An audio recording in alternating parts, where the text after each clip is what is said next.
bonjour à chacun. Ah, c'est mieux comme ça. Voilà, très bien. Effectivement, William m'a pas dit depuis combien de temps on se connaît. Sinon, vous auriez cru qu'on était vieux. En tout cas, on est très contents, Brigitte et moi, d'être de passage ici. Ça fait quelques temps, je ne sais pas, quelques semaines, on était déjà ici, mais ça fait un bout de temps quand même. Et c'est toujours un plaisir. Et c'est un plaisir pour nous et pour l'église de Mulhouse, la porte ouverte, de savoir qu'on vit ensemble dans le royaume de Dieu, qu'on est en communion fraternelle et qu'on collabore avec le Seigneur, entre les églises, avec les pasteurs, etc. J'aperçois mon ami Mathieu là-bas, ok. Voilà, et comme ça, on travaille pour le Seigneur, on est content pour ça. Alors, pour ceux qui ne nous connaissent pas, donc nous sommes mariés avec Brigitte depuis 47 ans. On a 3 enfants, 7 petits-enfants, j'ai une seule femme. Et bon, aujourd'hui, on est obligé de... Maintenant, on commence à être obligé de donner des précisions qu'on ne donnait pas avant, hein, voilà. Mais voilà, mais on est content comme ça en tout cas, voilà. Dehors, mais alors voilà, Isabelle en parlera tout à l'heure. Voilà, j'ai quelques livres, mais ça sera annoncé après. En tout cas, bien sûr, je réfléchissais à quel est le conseil que Dieu veut donner ce matin. Et alors, je suis revenu sur un thème que je traite de temps en temps et que j'aime bien, et qui concerne l'orgueil et l'humilité. Alors, j'ai un petit bouquin sur ça, et quand je le présente, je dis souvent c'est un livre que tu peux offrir facilement à quelqu'un, quoi. Si tu dis, écoute, j'ai trouvé un bon petit livre qui parle de l'orgueil, j'ai pensé à toi, et comme ça, c'est facile. C'est facile. J'ai beaucoup de gens qui l'achètent en me disant je ne l'achète pas pour moi, je l'achète pour quelqu'un d'autre. Bon, fais comme tu veux. En tout cas, donc c'est un thème, évidemment fondamental. Je vais vous expliquer pourquoi c'est fondamental. Souvent, quand on parle on sait souvent plus parler de l'orgueil que de l'humilité. Et souvent, l'humilité est très mal connue et c'est finalement quelquefois une qualité quelque part qui n'existe pas. Elle n'existe que par défaut. C'est-à-dire, on dira souvent, l'humilité, c'est quand il n'y a pas d'orgueil. Bon, quand on a dit ça, on n'a rien dit. Hein. Mais, et c'est dommage parce que si on le dit comme ça, c'est seulement l'orgueil qui est une réalité et l'humilité ne l'est pas, puisque c'est seulement l'absence de l'orgueil. Et c'est quand même dommage parce que, par exemple, Paul dira « revêtez-vous d'humilité ». Donc si on se revêt de quelque chose, c'est que cette chose existe. Non ? Parce que si vous vous revêtez juste de l'absence de quelque chose, ça ne va pas vous tenir chaud. Hein ? Donc l'humilité existe réellement. Un des problèmes fondamentaux qu'on a avec l'orgueil, c'est que souvent, l'orgueil n'est connu qu'à travers certains symptômes très extérieurs et très évidents. Par exemple, peut-être le symptôme qui nous vient à l'esprit directement, le truc le plus évident, c'est la vantardise. C'est la vantardise. Les gens, vous avez des gens qui sont toujours en train de dire moi, je. Vous en connaissez ? Non, ne regardez personne, hein, mais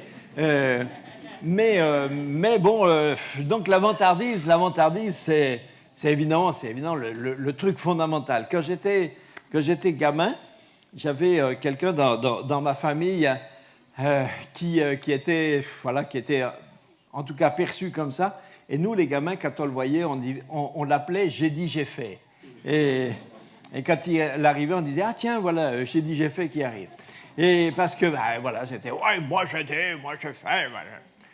Alors évidemment, c'est désagréable et même évidemment des gens non convertis, non chrétiens, j'allais dire même des athées, des agnostiques discernent le problème Et même, ça agace tout le monde, quoi.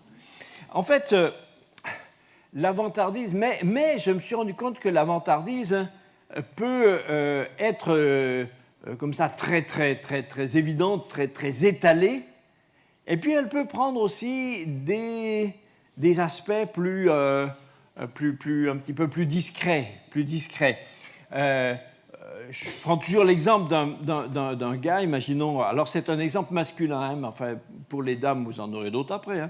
Et donc, c'est l'exemple d'un gars qui joue au foot, et puis c'est un numéro 9, il marque des buts, c'est vraiment un super attaquant. Et alors, voilà, il est très fier de lui, et le lundi matin, il téléphone à ses amis, il fait le compte-rendu du match, bien sûr, surtout vu de son côté. Et donc, il raconte comment, par exemple, à la 17e minute, il dit à la 17e minute, j'ai reçu un ballon difficile, mon petit, je te fais un contrôle, le ballon collé au pied, tac, tac, deux dribbles, tac, tac, contrôle, tac, je tire dans la lucarne. Et toute la foule criait, Jean-Marie, Jean-Marie. Bon. Bon, là, on n'a pas besoin du discernement des esprits, on sait ce qu'il en est. Bon, imaginez notre fameux joueur de foot qui, jusque-là, était tous les dimanches, qui était au stade tous les jours. Maintenant, il se convertit. Il est né de nouveau, il est baptisé, il change de vie, il devient un chrétien, tout ça. Maintenant, au lieu d'être le dimanche au stade, il est à l'église. Au lieu d'être en semaine à l'entraînement, il est à la réunion de prière. Tu sais, il est complètement changé. Dimanche, après le culte, il vient voir Mathias. Il dit, pasteur, vous savez, je voulais vous dire, vous savez, le monsieur qui est là-bas au fond, eh bien, c'est moi qui l'ai amené à l'église. Et la dame qui est là-bas, elle était malade. Oh là, malade. Tout le monde a prié pour elle. Ça n'a rien fait. Je suis allé la voir, j'ai prié pour elle. Hop, elle était guérie. Et puis, les cartons qui étaient empilés là, je les ai déplacés. Alors, on est en droit de se demander si, sur ce point-là, est-ce qu'il a changé? Il n'a pas changé. Il ne se vante plus des mêmes choses qu'avant, mais il a toujours besoin de se vanter pareil. Donc, on voit bien que la conversion n'a pas forcément automatiquement changé ce problème. Et que ce n'est pas parce qu'on est chrétien, même évangélique, fréquentant l'assemblée d'Amfreville-la-Mivoie,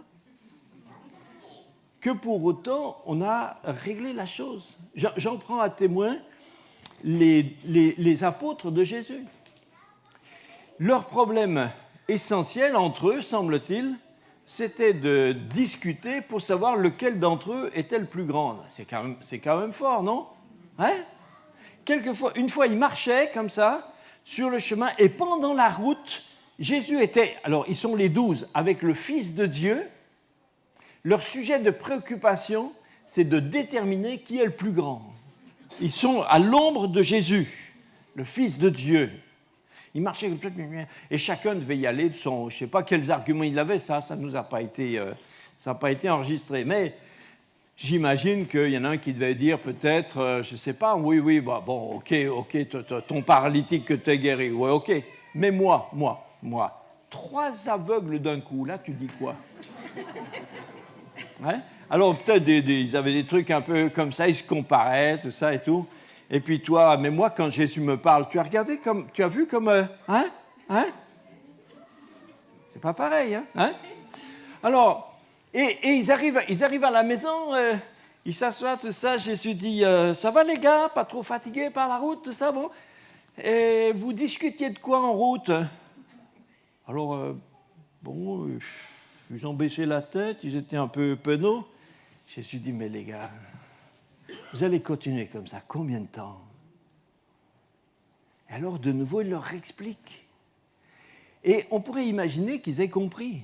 Sauf que jusqu'au dernier soir, le dernier repas, avant que dans la nuit on vienne arrêter Jésus, là dans la salle dont on parlait tout à l'heure où ils ont mangé le repas de la Pâque, là leur discussion était encore la même. Tu te dis, mais les gars, ils sont indécrottables. Mais c'est pas possible. Ils ont compris. Non, ils n'ont pas compris. Et ce soir-là, Jésus est encore obligé de revenir sur cette question-là. Jésus a pris un linge, il a pris de l'eau, une bassine, il a pris une serviette de toilette et il leur a lavé les pieds. Ils étaient gênés. Ils étaient gênés. J'allais dire, ils étaient dans leurs petits souliers, enfin, des sandales, quoi. Mais ils étaient gênés. Même Pierre, sûrement un des plus virulents, même Pierre n'arrivait pas à s'y résoudre. Le maître qui nous lave les pieds. C'est un acte. Alors nous, ça nous paraît un peu, évidemment, culturellement, c'est sûr que c'est une scène, pour nous, c'est surréaliste. Hein, mais à l'époque, c'était correct dans la culture. C'est ce qu'on faisait quand quelqu'un arrivait de l'extérieur, il était fatigué, il avait beaucoup marché, tout ça. Mais c'est jamais le maître qui fait ça. Ça, on le fait faire à celui qui, hiérarchiquement, dans la société de la maison, celui qui est le plus bas. Et Jésus le fait. Alors Pierre était choqué. Il n'était pas choqué par l'acte, il était choqué que ce soit Jésus qui le fasse. Donc, il essaye d'échapper. J'imagine qu'il a laissé passer tous ses petits camarades. Et quand il n'y avait plus que lui, Jésus lui dit « Hé, Pierre, à toi !» Il dit « Non, jamais tu ne me laveras les pieds, non. » Jésus sourit, il lui dit « Écoute, Pierre, il faut que je te lave les pieds, sinon tu n'auras pas de part avec moi. Ça veut dire que tu te mets en marge, ça veut dire que tu t'écartes, ça veut dire que tu ne veux pas faire partie. » Alors quand Pierre a entendu ça, il ne veut pas. Alors du coup, il dit, mais alors pas seulement les pieds, aussi la tête et les mains. Jésus dit, mais non, je vais faire comme je fais. Ouais. Pierre avait des problèmes avec ça, mais on dit Pierre, mais les autres aussi, ils étaient tous dans le même bateau. Même quand il doit capituler, il faut encore qu'il soit différent. Pour moi, c'est pas pareil.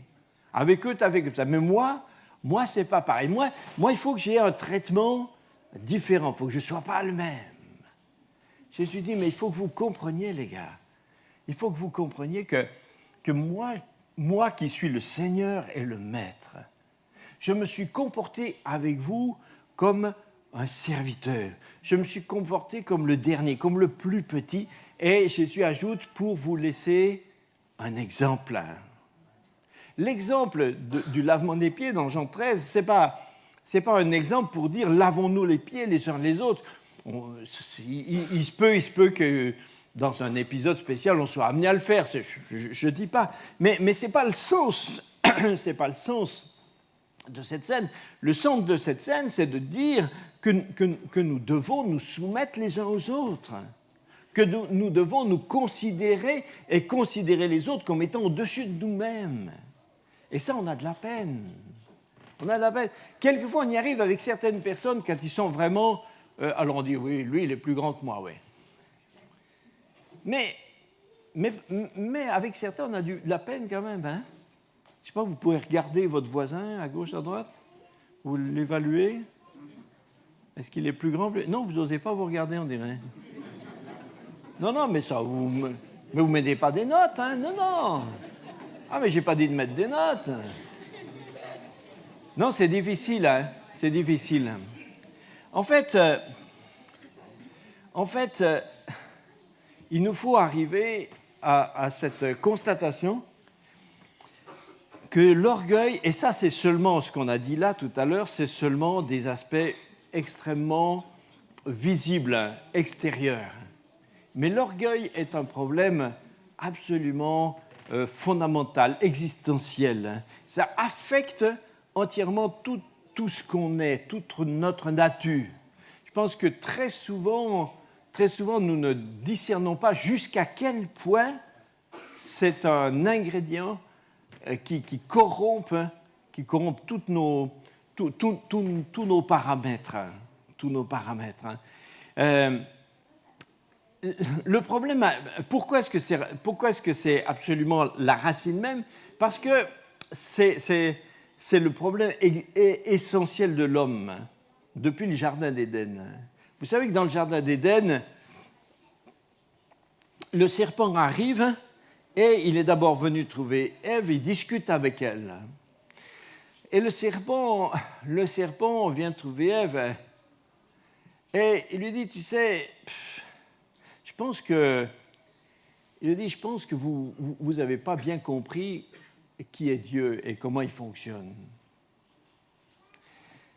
Et le serpent dit à Ève, en fait, Dieu a un problème, c'est qu'il est Dieu, mais qu'il veut être Dieu tout seul. Dieu ne veut pas partager. Il est Dieu, je suis Dieu, moi, tout seul. Il ne veut pas partager. Mais si vous mangez du fruit défendu, vous devenez Dieu aussi. Il n'y a pas de raison. Allez-y. Et vous serez Dieu aussi. Et quand Adam et Ève ont pris le fruit, alors ils ont pris le fruit pour des mauvais motifs et ils ont pris le fruit sur un mensonge. Et c'est pourquoi ce péché a infecté tout leur être depuis le début. Et depuis ce moment-là, toute la race humaine est infectée par deux maux. Le premier, c'était l'incrédulité, puisque la tentation a commencé par cette question, Dieu a-t-il réellement dit? Mais quand le serpent a dit, Dieu a-t-il réellement dit? Est-ce que vous croyez qu'il posait vraiment une question? Ça a l'air d'être une question, mais ce n'est pas une question. Le serpent savait très bien que Dieu l'avait dit. Et il savait très bien que Ève le savait. Et il savait très bien qu'Ève savait qu'il savait qu'elle le savait. Bon. Donc ça a l'air d'être une question, mais ce n'est pas une question. C'est une façon plus subtile, non pas de se poser la question de savoir si Dieu l'a dit, mais c'est une façon plus subtile de dire Dieu n'avait pas le droit de dire ça. Dieu avait faux de dire ça. Dieu a été mauvais en disant ça. Du coup, l'incrédulité, puisque c'est ça, l'incrédulité, c'est pas douter seulement, c'est pas seulement douter de ce que Dieu a dit, mais c'est plus radical que ça. C'est croire qu'on ne peut pas faire confiance à Dieu. C'est croire que ce que Dieu dit n'est pas bon, c'est mauvais. Et en acceptant cette question, Adam et Ève se sont laissés infecter, imprégnés par l'incrédulité. Et comme la décision qu'ils ont prise, c'était de devenir Dieu, en mangeant ce fruit, vous devenez Dieu, donc maintenant ils étaient aussi remplis d'orgueil. Et c'est ce qu'on appelle, dans le Nouveau Testament, c'est ce qu'on appelle la chair. La chair, c'est la nature humaine, c'est la nature, c'est ce qu'on est naturellement. Qu'est-ce qu'il faut faire pour avoir une nature de péché? Mais rien du tout, il suffit de naître. Il suffit de naître, ça y est. Et qu'est-ce que c'est la chair? Eh bien, la chair est constituée de ces deux éléments, c'est l'incrédulité et l'orgueil. Toute la chair est construite dans ces deux éléments. C'est comme un mur en briques. Il y a une brique d'incrédulité, une brique d'orgueil, une brique d'incrédulité, une brique d'orgueil, une brique d'incrédulité, une brique d'orgueil, une brique d'incrédulité. Ça, c'est ce que nous sommes. C'est pourquoi le problème est tellement radical que nous ne pouvons pas le régler par nous-mêmes. Il nous faut être absolument nés de nouveau et il nous faut absolument l'aide de Dieu pour régler ce problème. Et au risque, je ne voudrais pas vous choquer, mais j'aimerais dire que ce n'est pas parce que nous sommes convertis, ce n'est pas parce que nous sommes sauvés que nous avons traité ce problème. Bien sûr, dans la condamnation qu'il a portée sur nous, Christ est notre solution, il est notre vie. Mais c'est facile de voir que si nous ne travaillons pas ces domaines dans nos vies, même dans nos vies de chrétiens, eh bien c'est facile de voir que si nous ne travaillons pas ces problèmes, eh bien ils ne sont pas résolus. Vous savez, si dans nos vies, si dans l'Église, ces problèmes n'existaient pas en nous, mais s'ils n'existaient pas, mais 98% de tous nos problèmes n'existeraient pas. Tous les problèmes relationnels, tous les problèmes de couple, tous les problèmes de famille sont essentiellement enracinés dans des problèmes d'orgueil, dans des problèmes d'amour-propre, dans des problèmes de besoin de paraître, dans des besoins de dominer, dans des difficultés, dans toutes sortes de difficultés. C'est pour ça que ne pas identifier, ne pas prendre conscience du côté absolument radical de ce problème, c'est s'empêcher de le résoudre. Parce que quand Adam et Ève ont mangé le fruit sur le mensonge du serpent, vous deviendrez comme des dieux, d'un seul coup, ce problème est devenu triple pour eux. Triple pourquoi? Quant à l'orgueil, triple pourquoi? D'abord parce que quand l'homme veut être Dieu, maintenant il a un problème avec Dieu. Parce que forcément, si moi je veux être Dieu, en tant que voulant être Dieu, je ne peux pas me soumettre à Dieu qui est Dieu. Donc ce problème entraîne forcément, l'orgueil entraîne forcément une rébellion, une insoumission contre Dieu. Après, ce problème a un deuxième aspect, c'est que si je veux être Dieu, alors que je suis homme, j'ai maintenant un problème d'identité. C'est terrible de croire être quelqu'un qu'on n'est pas. Ça c'est une horreur, c'est dramatique. Et combien vous avez de gens autour de vous qui, toute leur vie, disent chercher qui ils sont? Combien de gens sont venus voir des pasteurs ou des psys disent « je ne sais pas qui je suis ». Mais oui, pourquoi? Parce que radicalement, l'homme naturel prétend être quelqu'un d'autre que ce qu'il est.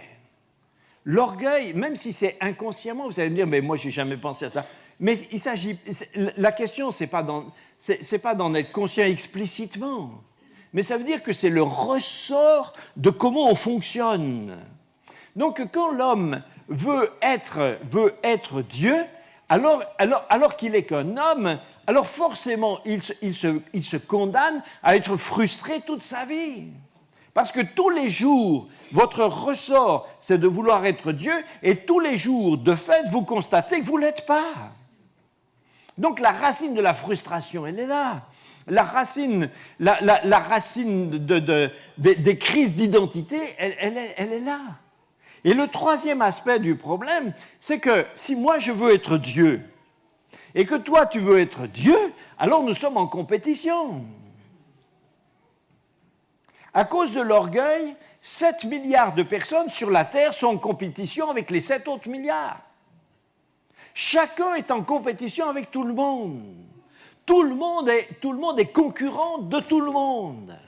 Et donc, le problème de l'orgueil, c'est qu'il est la racine de tous nos problèmes relationnels, de toutes nos difficultés à nous aimer, à nous supporter, à nous pardonner, à nous faire du bien, etc. Tout est là-dedans. Et je pense que souvent, on a négligé de comprendre les mécanismes qui sont quelquefois souterrains. Je parlais tout à l'heure de l'orgueil, bien sûr parce qu'on part de ce qui est le plus visible, mais la vantardise, c'est seulement l'arbre qui cache la forêt. Quand on a débusqué ça, après on va s'apercevoir qu'il y a d'autres façons. Une fois dans une pastorale, je prêchais à des pasteurs, j'ai prêché sur ce sujet. Alors, comme c'était des pasteurs, j'ai dit, tiens, je vais prendre des exemples de pasteurs pour être sûr qu'on se comprend bien, quoi. Et une fois, je disais, voilà un pasteur qui rencontre un autre pasteur. De quoi parle un pasteur à un autre pasteur? Ben, il se raconte des histoires de pasteurs. Hein. Alors, il y en a un qui dit à l'autre, et ça va, cher frère, et votre église, ça va? Est-ce que vous avez eu des baptêmes récemment? Alors l'autre lui répond, etc. Mais je veux juste vous expliquer pourquoi il pose cette question. Il pose cette question parce que la semaine dernière, lui, il a fait 8 baptêmes. Alors il ne peut pas arriver en disant « Nananère, on a eu 8 baptêmes ». Non, il ne peut pas faire ça. Donc, il s'arrange pour qu'on lui pose la question. Et la meilleure façon qu'on lui pose la question, c'est de la poser soi-même en premier. Donc, il demande au pasteur, vous avez eu des baptêmes récemment? Alors, lui dit, bah, ouais, il y a 2 mois, on a eu...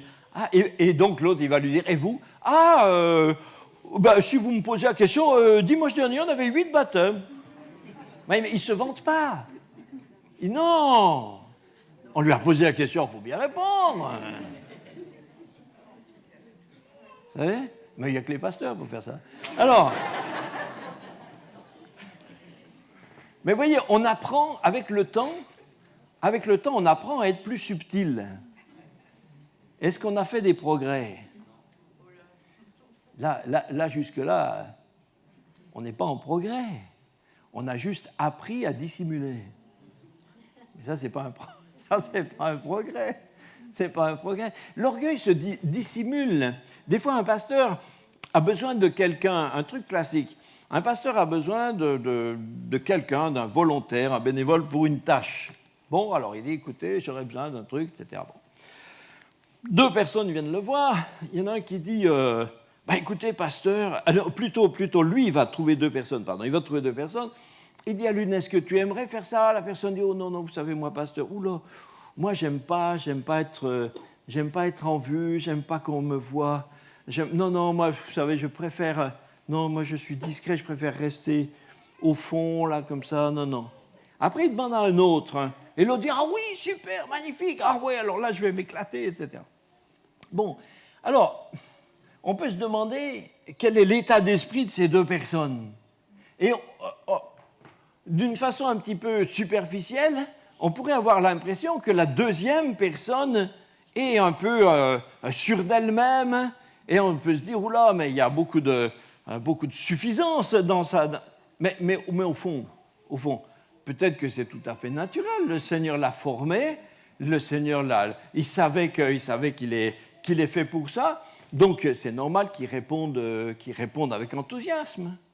Et quant au premier, je ne dis pas que c'est toujours comme ça, mais quant au premier, quelquefois, vous avez des gens qui vous répondront toujours non. Pourquoi? Chez certains, je vais vous dire pourquoi certains diront toujours non. Ils vous diront toujours non parce qu'ils ont tellement peur qu'en faisant quelque chose, ils viennent à être surpris en défaut. Ils ont tellement peur d'échouer. Ils ont tellement peur que, faisant quelque chose, on puisse les critiquer. Et ça les d'avance, ça les torture. Donc, ils préfèrent jouer le coup de la modestie, du profil bas, du moi qui suis-je. Ils restent au fond, ils ne font jamais rien. Et vous savez pourquoi ils ne font jamais rien? Mais c'est par orgueil.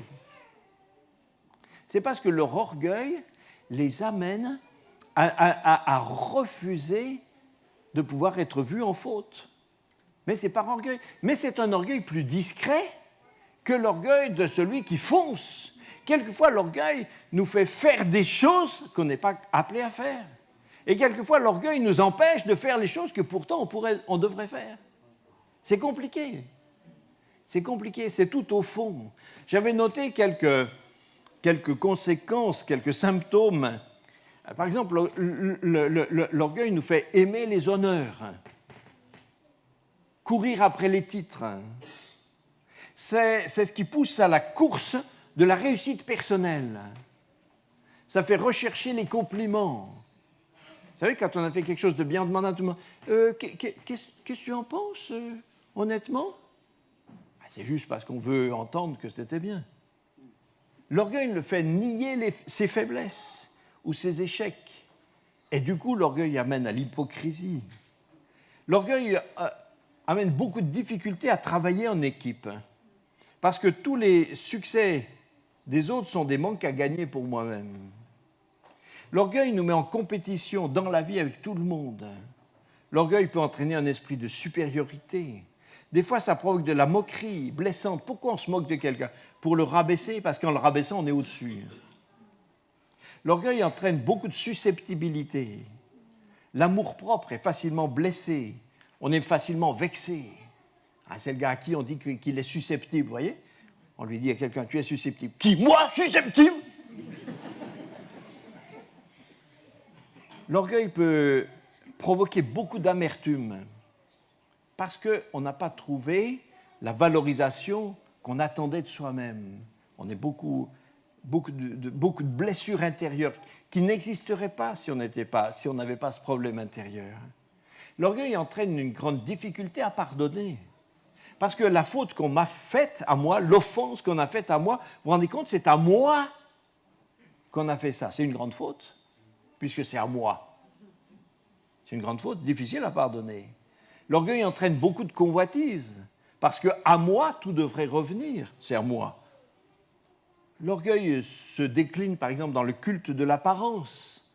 Aujourd'hui, notre société est toute dans l'apparence. Même avant, la beauté, c'était féminin, la beauté. Mais maintenant, les hommes sont voilà, se courent après. Les gars, ils voyagent aujourd'hui avec des valises du culte d'eux-mêmes. Chacun est un petit Apollon dans son cadre. Le pire, c'est l'orgueil spirituel. Quand il gagne quelqu'un, il faut un miracle pour en sortir. Le goût d'être en vue, toutes sortes de fierté. Le chauvinisme, le racisme trouvent leur racine dans l'orgueil. Naturellement, ça c'est une petite parenthèse, naturellement, tout le monde est raciste. Si quelqu'un croit ne pas l'être, alors c'est seulement que vous n'avez pas été confronté. Mais si vous êtes confronté, vous apercevrez que naturellement, je n'ai pas dit qu'on doit le rester, mais naturellement on l'est. Mais avec l'aide de Dieu, on en sort. Mais à moins d'avoir identifié qu'on a besoin d'en sortir, on n'en est pas sorti. Le sexisme, les tendances dominatrices, le cœur dur envers les autres, le manque de compassion, l'entêtement. L'entêtement, c'est la difficulté de reconnaître que je devrais changer, que j'ai pris une mauvaise voie. C'est difficile quand on est orgueilleux. Le perfectionnisme, c'est une maladie qui tue, c'est toxique. Le perfectionnisme, c'est le refus d'arrêter ce qu'on fait de peur qu'il reste une petite faute qu'on puisse nous attribuer. Le perfectionniste n'arrête jamais. Il est prisonnier. L'orgueil empêche d'obéir. Ça rend toute obéissance difficile. La soumission quasiment impossible. Pourquoi il serait au-dessus de moi? Voyez? Et ce que Dieu pense de l'orgueil, c'est que Dieu en a horreur. Ce n'est pas seulement un problème social. Avant tout, c'est un problème avec Dieu. Jacques 4,6 dit que Dieu résiste aux orgueilleux, mais il fait grâce aux humbles. Quand Jacques dit Dieu résiste aux orgueilleux, je ne sais pas si vous vous rappelez que l'épître de Jacques n'est pas rédigée dans un traité d'évangélisation. C'est une épître qui est adressée à des chrétiens. Ça veut dire que quand il dit Dieu résiste aux orgueilleux, ça veut dire qu'il résiste aux chrétiens orgueilleux. Souvent, on imagine Dieu résiste aux orgueilleux. Ah oui, les gens de l'extérieur, incroyable. On a demandé à un enfant qu'est-ce qu'un orgueilleux. Il a dit c'est quelqu'un qui croit être plus grand que moi.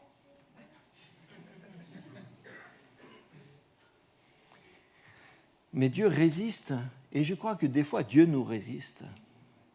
Et Dieu ne nous résiste pas parce qu'il est... Pas de façon intrinsèquement, pas parce qu'il est fâché, mais Dieu nous résiste par pédagogie, parce qu'il veut nous en sortir. Il veut nous permettre de trouver la solution, de la chercher. Et la solution, bien sûr, elle est... Et qu'est-ce que c'est qu'être humble? Eh bien, être humble, c'est quelque chose de positif. Être humble, c'est être d'accord avec ce que Dieu a fait de moi. Vous voyez, souvent, on a décrit l'humilité comme si c'était quasiment un complexe d'infériorité. Les gens croient qu'être humble, marcher dans l'humilité, c'est écoutez, je vais m'allonger, puis vous marcherez sur moi. Je serai une carpette. Mais ça, c'est juste une maladie psychologique. Hein. Là, il faut voir un psy. Si vous pensez comme ça, voyez un psy. Hein. Mais comprenez bien qu'en plus d'avoir un complexe d'infériorité, vous avez un problème avec l'orgueil. Parce que les deux sont compatibles. Hein. L'humilité, c'est être d'accord avec ce que Dieu a fait de moi. Quand quelqu'un est humble, il a identifié ce que Dieu a fait de lui, donc il sait ce qu'il est. Jésus est le modèle de l'humilité. Et il savait qu'il était fils de Dieu. Paul a pu dire « J'ai marché au milieu de vous en toute humilité ». Mais il a dit « J'ai travaillé plus que les autres apôtres ». Ce n'est pas avec orgueil. C'est que factuellement, il savait qui il était. Quand quelqu'un est humble, il n'a plus de problème avec personne. Parce qu'il sait les qualités que Dieu lui donnait et il sait celles qu'il n'a pas. Et il est d'accord que Dieu lui ait donné à lui telle qualité et qu'il a donné à toi, il a donné d'autres qualités. Il dit Alléluia, merci Seigneur. Il est content. Il n'est plus en compétition avec personne. Il n'est pas en compétition avec Dieu parce qu'il sait très bien qu'il est un homme et que Dieu est Dieu. Il est soumis à Dieu. Et il est épanoui parce qu'il a cessé de courir après une ombre. Il n'est plus en train de chercher à démontrer, à prouver, à faire ses preuves, à s'imposer. Tout ça est réglé. Les gens humbles sont très décontractés. L'orgueil, ça stresse. C'est stressant d'être orgueilleux. Ça fait suspecter. Tandis que quelqu'un qui est humble, il est tranquille, il est paisible. Quand vous êtes en société et puis que quelqu'un raconte comment le Seigneur a fait quelque chose, on dit « Alléluia, merci Seigneur ». Mais si tu es orgueilleux, tu dis « Oula ». Et moi, il faut vite que je dise quelque chose aussi. Hein. Moi aussi, une fois j'ai prié pour quelqu'un. Tu as besoin, parce que tu as peur d'un manque à gagner. Tu as peur de ne pas être au niveau. Il faut tout le temps courir après quelque chose. Jésus nous a montré, il est descendu du ciel. Il a abandonné la gloire du ciel. Il a abandonné les honneurs du ciel. Il est venu sur la terre pour devenir un simple homme. Et le changement de passer de la société du ciel à la société humaine, c'est plus qu'un changement. C'est incroyable comme transformation. Jésus aurait pu venir sur la terre comme homme, mais il aurait pu être le super-homme, le grand homme. Mais non, il est devenu un simple homme. Un simple homme dans une petite famille, dans une bourgade insignifiante.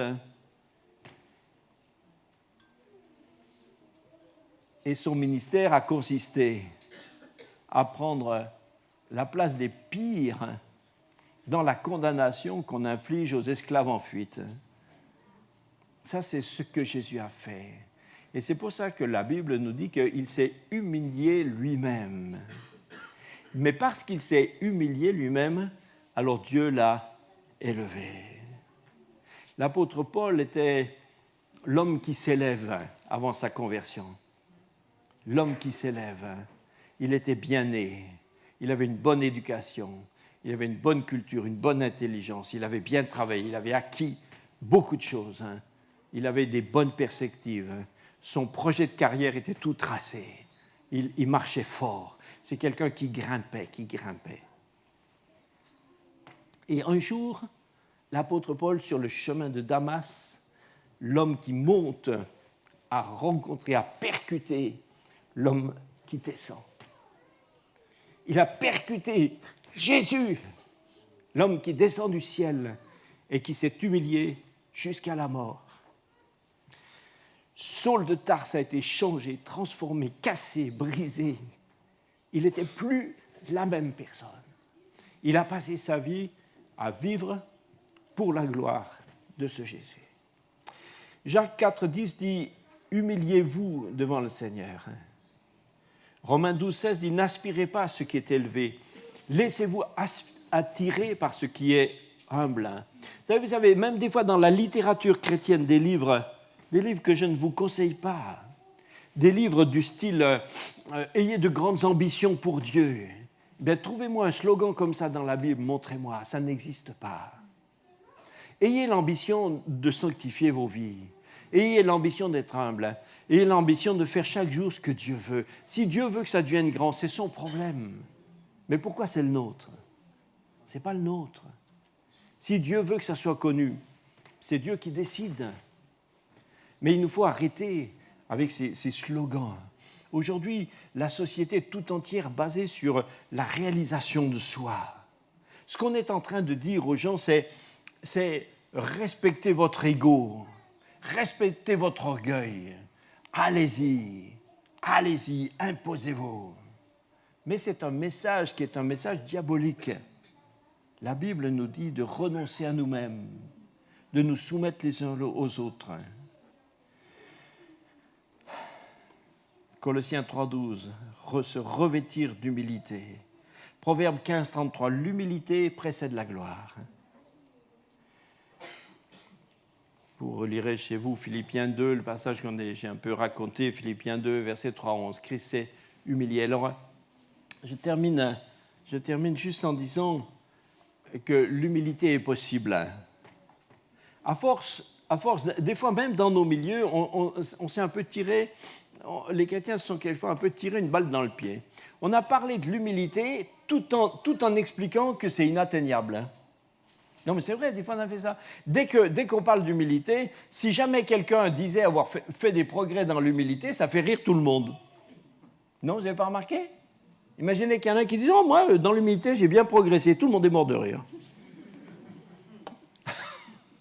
Donc, qu'est-ce qu'on est en train de dire? On est juste en train de dire « Écoutez, on parle de l'humilité, mais soyez tranquille, personne n'y arrive. » Bon, ça n'encourage pas, hein? Et moi, je veux dire, il faut arrêter avec ça. Parce que le Seigneur, s'il nous fait poursuivre un but, c'est pour qu'on puisse l'atteindre. C'est pour qu'on puisse faire des progrès. C'est pour qu'on puisse être changé, transformé par l'Esprit de Dieu. On va prier. Seigneur, je te prie pour que chacun d'entre nous puissions être percutés par ta parole. Nous ne voulons pas vivre comme si nous ne savions pas. Nous savons et nous avons vu ton exemple. Nous marchons d'après ton modèle. Nous voulons marcher avec Christ, pour Christ, en Christ. Seigneur, nous t'en prions, je t'en prie. Libère-nous de ces racines, qui produisent chez nous tellement de produits toxiques pour nous-mêmes et toxiques pour tout notre entourage. Père céleste, je te prie que chacun d'entre nous, ceux qui ont les symptômes les plus visibles, mais ceux qui ont réussi à bien le cacher, ceux qui en vivent, ceux qui peuvent s'enorgueillir modestement. Seigneur, je t'en prie. Seigneur, ne nous laisse pas, ne te décourage pas, Seigneur, de chercher en nous ces racines pour les couper, les séparer, pour que l'Esprit de Dieu nous rende semblables à la nature de Christ. Père céleste, je te prie pour que ceux qui ont besoin d'une puissante repentance dans ce domaine puissent par ta grâce y avoir accès. Seigneur, que ce soit une repentance profonde, une repentance qui fait changer, transformer. Seigneur, je te prie pour que chacun identifie chez lui, pas chez les autres, mais chez lui, ce qui a besoin d'être changé pour le mettre en action. Pour que cet effort ne soit pas juste un truc d'aujourd'hui, comme ça, dimanche, on a entendu un truc. Non, non, pour que s'engage un processus, un travail puissant qui dure et qui produise un fruit définitif. Seigneur, nous voulons faire des progrès, des progrès conséquents. Je te prie, Seigneur, de bénir cette assemblée. Merci pour tous ces frères et sœurs. Merci pour tout ce qui se fait ici. Que cette assemblée puisse être conduite tous les jours par ton esprit pour la gloire de Jésus. Et que Seigneur, tu les fasses progresser comme tu l'as fait. Merci, Seigneur. Au nom de Jésus, que toute l'œuvre du serpent ancien soit détruite dans cette Église et qu'il soit rendu incapable de nuire à quiconque et à cette assemblée. Nous proclamons le nom de Jésus sur chacun de nous. Merci Seigneur. Amen. Amen. Merci Seigneur.